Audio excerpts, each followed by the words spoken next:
Xo'p, bugungi darslarimiz o'zgaruvchilar va o'zgaruvchilar e'lon qilish haqida bo'ladi JavaScriptda. Terminalni yopib qo'ymang. Kerak emas terminalimiz. Keling, shu nomini ham chiroyliroq qilaylik.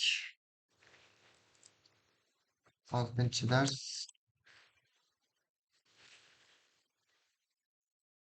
Dars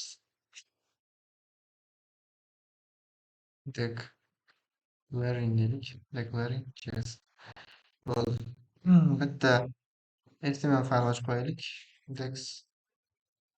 dex.html. Xo'p.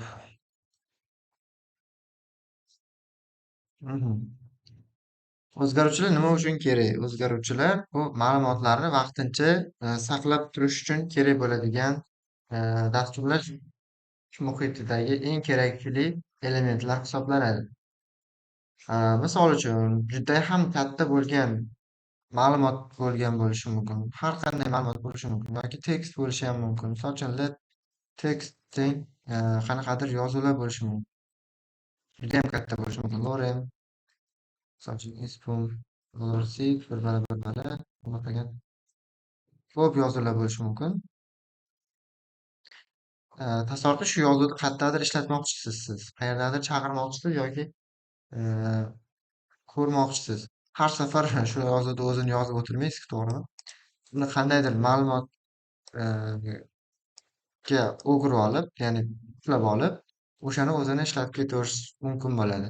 Misol uchun, mana shu yozuvni o'zi tekstga teng bo'ldi. Hozir men tekstni ko'rinishini yozdim. Balki bu tekst emas, balki bu juda ham katta kod yoki qanaqadir dastur bo'lishi ham mumkin. Misol uchun, dokument, nuqta,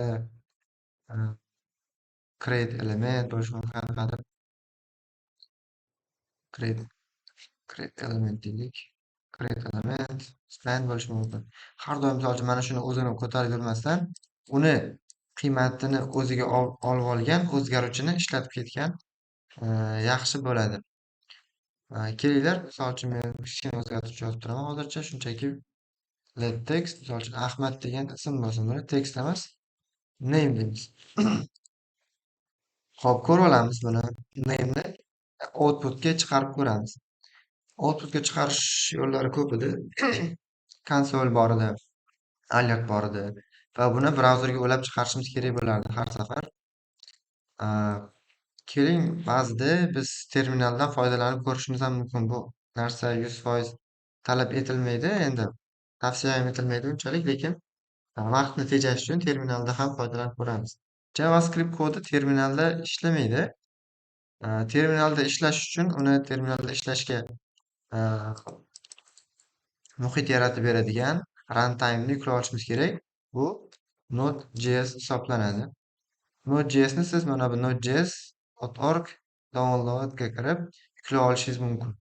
Xohlang buni, xohlang mana bu yoqdan kirib yuklab olib, men уже yuklab olganman. Uni install qilishingiz mumkin. Install qilish qiyin emas. Bemalol kirib install yuklab olsangiz bo'ladi. Va Node.jsni tekshirib olasiz yuklanganini. Node/chiziqcha v qiladigan bo'lsangiz, buni versiyasi chiqadi. Ba'zi so'zlar adashgan bo'lsa, uzr. Xo'p, endi keling ko'rib olamiz. Ayni mana shu faylni kodini o'qishini ko'rib olamiz. Men konsolga name'ni chiqarib ko'raman. Nima deb yozamiz? Notes 6-dars. Enterni bosaman. Mana Ahmad degan ism keldi. Ko'rishingiz mumkin. Bu yoqda juda ham ko'p yozib bo'lsa ham mana shu name'ga endi bu o'zgaruvchi teng bo'ladi. Va nima uchun nomi o'zgaruvchi? Demak, buni istagan vaqtda o'zgartirsak bo'lar ekan. Let name, misol uchun Aladdin bo'lishi mumkin. Endi yana konsoldan chiqaradigan bo'lsak, mana Aladdin keldi. Xo'p, o'zgaruvchilar nima uchun kerakligini qisman tushunib oldik. Yana mohiyatini borgan sari o'rganib ketaverasizlar. Endi o'zgaruvchi e'lon qiluvchilar, declaration'larni ko'rib chiqamiz. Bizga kerak bo'ladi var, let va const. ECMAScript haqida ozgina sizlarga ma'lumot bergandim. JavaScriptdagi ECMAScript haqida. avval 2015-yildan ilgari JavaScriptda, eski JavaScriptda faqatgina o'zgaruvchi e'lon qilish uchun var ishlatilgan. Var kalit so'zi. Ya'ni har qanday o'zgaruvchi yaratmoqchi bo'lsangiz, avval var kalit so'zini berish kerak bo'lgan. ECMAScript 2015dan keyin a, varni o'rniga let va const ishlatish tavsiya beriladigan bo'ldi. Nima uchun? Vardagi kamchiliklar tufayli let va const a, declarationlari yaratilgan. Demak, varda qanaqa kamchiliklar bor edi? Vardagi kamchiliklarni hozir ko'rib chiqamiz. Buning uchun biz keling yana bitta misol ko'ramiz. Let keling var deylik birinchi var name misol uchun Botir bo'lsa if deymiz. Ifni hozircha true qilib qo'yaman. Mana true. Ifga tushunmagan bo'lsangiz xotirmang, shunchaki scope. Agar mana buni ichi true bo'lsa, buni ichidagi kod ishlash kerak bo'ladi. Console.log name'ni chiqarib ko'ramiz. Name. Xo'p, keling buni chiqarib ko'radigan bo'lsak, Botir keldi. Ya'ni nima bo'ldi? Hozir mana bu bizda scope deyiladi, qavs. Yuqoridagi o'zgaruvchi skopni ichiga kira oladi. Demak, bunday o'zgaruvchilar bizda global o'zgaruvchilar deyiladi va mana shu global o'zgaruvchilarni mana shu qatoridan keyingi istalgan joyda chaqirishimiz mumkin. Yuqoridan chaqirib bo'lmaydi lekin. Demak, ana shunaqa o'zgaruvchilar global o'zgaruvchilar deyiladi. Keling, varga yana bitta misol bitta o'zgaruvchi qo'shamiz. Var age teng bo'lsin 12. Bu misol uchun mana var age skopni ichida yozildi. Bu endi global o'zgaruvchi emas. Keling endi console.logga skopni ichidagi age'ni chaqirib ko'ramiz. Lekin bundan oldin bu age tasavvur qiling, boshqa joyda boshqa o'zgaruvchining age'i bo'lishi mumkin. Misol uchun var age deb yozaman. Teng buni 11 deb yozaman. Xo'p, demak dasturchi o'ylayapti va age'ni chiqaryapti. Mana bu kelish kerak bo'lyapti. Lekin mana bu yoqdagi var age ham yozilgan. Farqi bu global berilyapti, bu skopni ichida. Keling chaqirib ko'ramiz, age'ga nima kelar ekan? Age'ga 12 keldi. Ya'ni hozir biz o'ylashimiz mumkin 11 kelishi kerak edi, lekin age'ga 12 keldi. Va bu dasturlashda juda ham katta xatolik va muammo keltirib chiqaradi.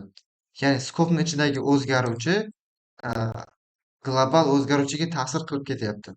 Bu narsadan bunday bo'lishi xato. Ya'ni kod to'g'ri va dastur to'g'ri ishlashi uchun muhitda skopni ichidagi o'zgaruvchi faqat skopni ichida qolishi kerak bo'ladi. Mana bunday holat esa juda ham katta muammo tug'diradi. O'shaning uchun varni o'rniga let ishlatish tavsiya beriladi. Keling var o'rniga let beradigan bo'lsak, ana endi bu yoqqa 11 chiqadi. Chunki age skopni ichidagi age emas, mana bu global age'ni tanlab olgan bo'ladi. Ya'ni skopni ichidagi o'zgaruvchini endi globalga ta'siri bo'lmaydi. Xo'p, var haqida ma'lumotga ozgina ega bo'ldik. Ya'ni biz istagan o'zgaruvchilarni yaratishimiz mumkin. Istagan o'zgaruvchiga istagan ma'lumot turimizni berib ketishimiz mumkin. Misol uchun var users qanaqadir array bo'lishi ham mumkin yoki obyekt bo'lishi ham mumkin. Istagan narsa yozib ketishingiz ham mumkin. Xo'p, demak var bilan let istagan narsani yozib ketaveramiz. Umuman constga ham istagan o'zgaruvchini berib ketaveramiz. Keling ularning farqini ko'rib chiqamiz. Hozir var bilan letni farqini ko'rdik. Ular istagan o'zgaruvchi bera oladi. Const nima uchun kerak bo'lyapti endi bu yoqda? Const nima uchun kerak? Bir qulaylik tarafi constning keling sinab ko'ramiz. Const o'zgaruvchi e'lon qiluvchi, ya'ni declaring'i ma'lumotni bitta o'zgaruvchiga olganimizdan keyin o'sha o'zgaruvchini keyinchalik o'zgartira olmaymiz. Mana shu narsa uchun kerak bo'ladi. Ko'pincha const arraylar va katta muhim datalarni oldidan beriladi va uni keyinchalik o'zgartirib qo'ysak ham bilmasdan turib xatolik qaytaradi. Bu kodni sifati uchun yaxshi qiladi, ozgina bo'lsa-da. O'shaning uchun const menimcha ishlab chiqarilgan bo'lsa kerak. Misol uchun keling, const e, cars degan bitta array yaratamiz. Cars, carsni ichida nimalar bor? Misol uchun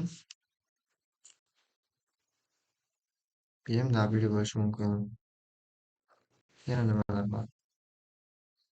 Mercedes-Benz bo'lishi mumkin. Xullas, hozircha ko'p yozishga vaqtim yo'q. Vaqt cheklangan. O'shaning uchun kelinglar. Men pastga yana cars o'zgaruvchisini o'zgartirmoqchiman. Cars teng, e, misol uchun Nexia deylik. Nexia degan shunchaki stringdagi o'zgaruvchiga tenglab qo'yadi. Endi carsni konsolga chiqarib ko'ramiz. Console.log cars bizga xato qaytaradi. Mana assignment to constant variable deyapti. Ya'ni e, constant konstanta o'zgaruvchisini sen yana qaytadan ma'lumot berishga urinyapsan. Yo'q, u bitta ma'lumot olib oldim, bo'ldi, o'shanda qolishi kerak degan ma'noda xato kelyapti. Xo'p, demak, constni ham tushundingiz deb o'ylayman. Endi o'zgaruvchilar e'lon qiluvchilardan ozgina tanishib chiqamiz. Misol uchun siz biron bir o'zgaruvchi e'lon qilmoqchimisiz? Let a deb shunchaki e'lon qilib, pastdan keyin a ni tenglab ketishingiz mumkin. A teng 12. Ba'zilar bo'ladi. e, Ba'zilar ko'pchilik xato qilishadi. Let a teng 12 deyishadi va o'sha a ni ishlatmoqchi bo'lsa, yana let a teng e, 11 deb ketishadi. Yo'q, bu ham xato. Agar shu asni o'zini o'zgartirmoqchi bo'lsangiz, shunchaki letsiz ani o'zini yozib ketaverasiz. Xo'p, hozircha mana shular edi o'zgaruvchilar bo'yicha. Yana qaysi keylarni ko'rib chiqsak bo'ladi? Mana shu boshlang'ich tushuncha uchun yetadi sizlarga let const varni ishlatish uchun. Demak, tushunib oldik, varni o'rniga ko'pincha let va constni ishlatish tavsiya beriladi. Xo'p, mana shu